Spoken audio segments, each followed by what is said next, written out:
मित्रांनो, job card KYC तुम्ही केला नसाल तर सर्वात पहिलं तुम्ही जॉब कार्डची के-वाय-सी करून घ्यायचं आहे. कारण जॉब कार्ड के-वाय-सी का करावी याचे 6 मुख्य कारणं मी तुम्हाला या व्हिडिओच्या माध्यमातून सांगणार आहे. मित्रांनो, तर जॉब कार्ड के-वाय-सी का करावी याचं पहिलं मुख्य कारण आपण पाहूया. तर इथे तुम्ही पहिलं मुख्य कारण पाहू शकता. मजुरीचे पैसे थेट बँक खात्यात येण्यासाठी के-वाय-सी करणं गरजेचं आहे. पुढे तुम्ही पाहत असताना पाहू शकता मनरेगा अंतर्गत मिळणारी मजुरी डी-बी-टी म्हणजेच डायरेक्ट बेनिफिट ट्रान्सफरने येते.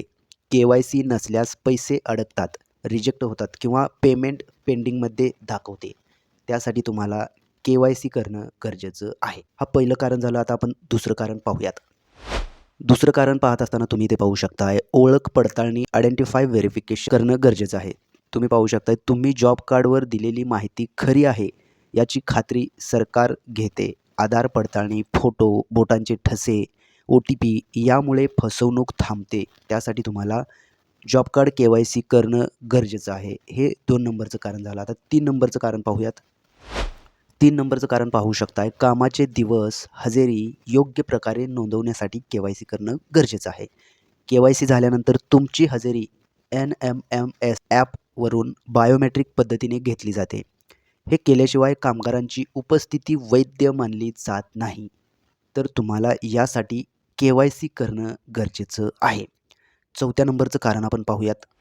4 नंबरचं कारण तुम्ही इथे पाहू शकताय कामाची मंजुरी आणि जॉब कार्ड डिमांड स्वीकारण्यासाठी के-वाय-सी करणं गरजेचं आहे. त्यामध्ये काही ठिकाणी जॉब कार्डवर काम मिळवण्यासाठी के-वाय-सी आवश्यक आहे. के-वाय-सी नसल्यास जॉब डिमांड पेंडिंगमध्ये जातं, वर्क अलॉटमेंट मिळत नाही, अटेंडन्स ॲक्सेप्ट होत नाही. त्यासाठी तुम्हाला के-वाय-सी करणं गरजेचं आहे. हा 4 नंबरचं कारण झालं. आता 5 नंबरचं कारण आपण पाहूयात.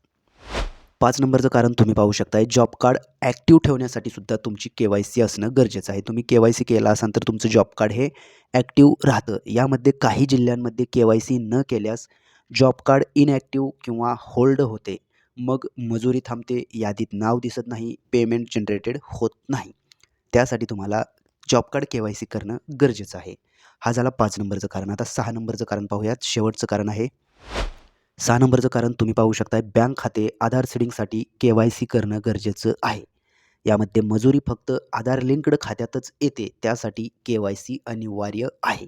म्हणजेच मित्रांनो, तुम्हाला जर तुमच्या जॉब कार्डची अजून के-वाय-सी झालेली नसेल तर सर्वात पहिलं तुम्ही तुमची के-वाय-सी करून घेणं गरजेचं आहे. हे जे 6 पॉईंट मी तुम्हाला सांगितलेलं आहे, या 6 पॉईंटसाठी के-वाय-सी करणं अत्यंत गरजेचं आहे. तुम्ही जर का के-वाय-सी केला नसेल तर सर्वात पहिलं ती के-वाय-सी करून घ्या. आणि मित्रांनो, अशाच प्रकारचे नवनवीन व्हिडिओ आपल्या चॅनलवरती अपलोड केले जातात. त्यामुळे तुम्ही जर का आपल्या चॅनलवरती नवीन असाल तर सर्वात पहिलं आपल्या चॅनलला सबस्क्राईब करून बेल आयकॉन दाबायला विसरू नका.